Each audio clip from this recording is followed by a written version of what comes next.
My neighbor, Mr. Ashraf Minhas, is my immediate neighbor. He is a handsome, middle-aged scholar with a vigorous zest for life.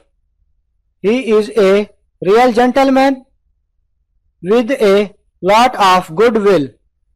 You could not wish to meet a more good-natured and hospitable man.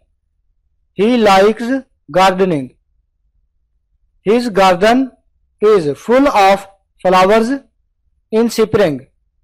He invites his neighbors and entertains them warmly.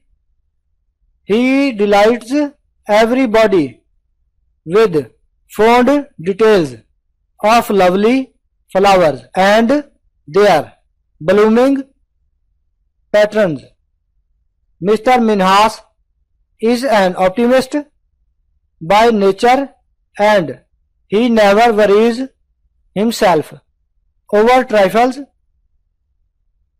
He has a remarkable sense of humor and he gets along well with his neighbors. He has a son and a daughter. They are known for their fine taste and good manners.